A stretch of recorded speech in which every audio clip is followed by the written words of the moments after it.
In the United States, we don't have quite that range. Also, we have less variety of price point. So when you're looking at electronics, that's a Southeast Asian issue. And that probably can be recreated in the US-Mexico border region, especially with a little bit of help from Colombia. But cell phones, we make the high-end chips in the United States still, but all the other stuff is China-centric or Korea-centric.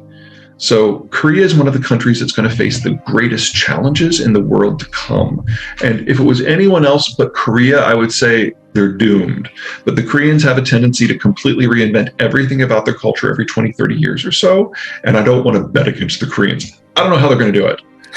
But they will probably do kind of what the European automakers have done and just put a huge amount of foreign direct investment in the United States, particularly in the South, and somehow make that work. One advantage of cell phones is they're a high enough value-added product that you can fly them. And that opens up some horizons that might not have been there otherwise. But Apple is so screwed. Apple, every time something has gone wrong in China or with Chinese-American relations, Apple has gone the other direction. They've never diversified. They keep concentrating more and more on a China-centric system. And they are now the global company most exposed to a China crack. They've taken no intermediate steps to mitigate the problems that are coming.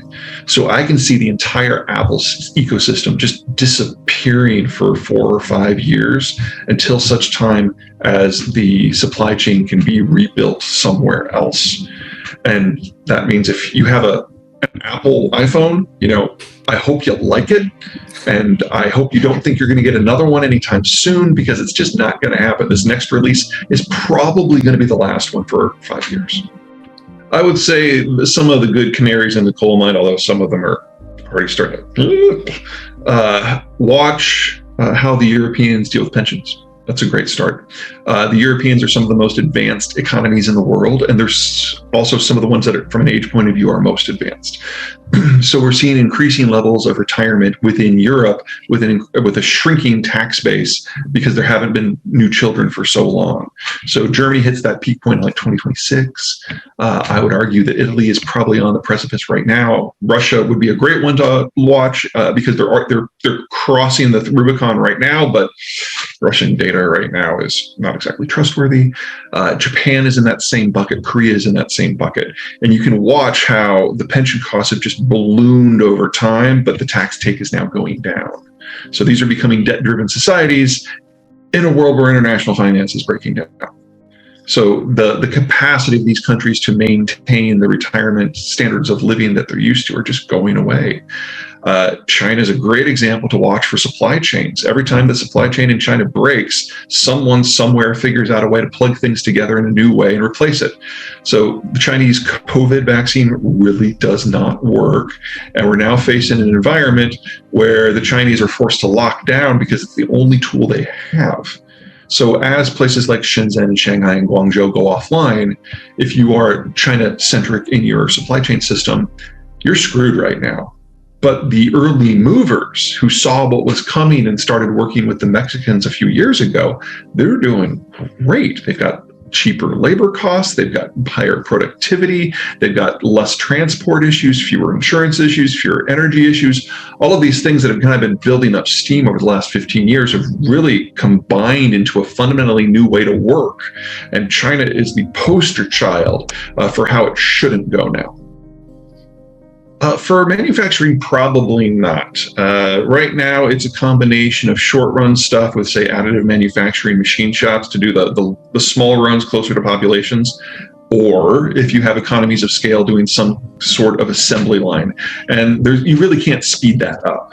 And if any of the new technologies are coming out, they're going to be dealing with a more constrained labor environment. So again, moving away from the China model. So that probably can't help. I'd say in terms of agriculture, however, there are some really interesting things going on. Genomics, whether it's GMOs or gene editing, at the rate they're expanding, they're probably going to be able to double yields within a decade.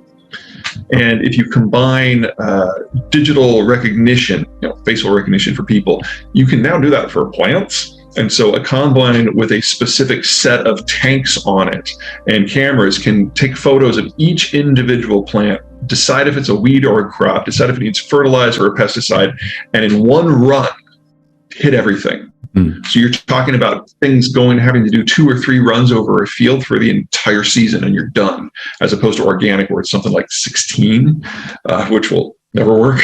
But you combine those two, and assuming you can apply the inputs, assuming you can afford them and finance them, which is going to limit the number of places it can be done to a lot of advanced countries with large row crop fields, you're talking about being able to increase yields by 250% before 2035. That's really impressive. We've never had that kind of expansion in yield growth. But again, it's only works in places that have the financing for the equipment and the inputs. And that means if you have to be in a large row crop environment like the United States or Canada or Australia, or have a government that's really involved in making sure their agricultural sector doesn't break down, like say France. So there's maybe a dozen countries that can do that, and that will allow us to feed an extra 500 million, maybe even 1 billion people. That's not enough, but it's a start. Manufacturing is probably the best place to start. Modern manufacturing touches almost every country in the world, and even relatively simple products touch 50 different countries. The iPhone is one of the more complex. Automotive is one of the more complex. You're talking 30,000 pieces, each of which has their own supply chain. And by making transport cheap and safe, we can shuttle things to take advantage of labor and input price points in the United States and Canada and China and Japan and Germany, all over the world. And that's created the world that we know. To a lesser degree, the same thing holds true for agriculture, because whether it's fertilizer or fuel, there is a supply chain for that. Tractors are heavy machinery. Those supply chains are just as complicated as they are for automotive. And when pieces fall out of that supply chain, it's not like you can do it without one piece. If you've got 29,999 pieces for your car, you just have a really ambitiously sized paperweight. And so we need to move into a system with shorter steps, closer to the end consumer.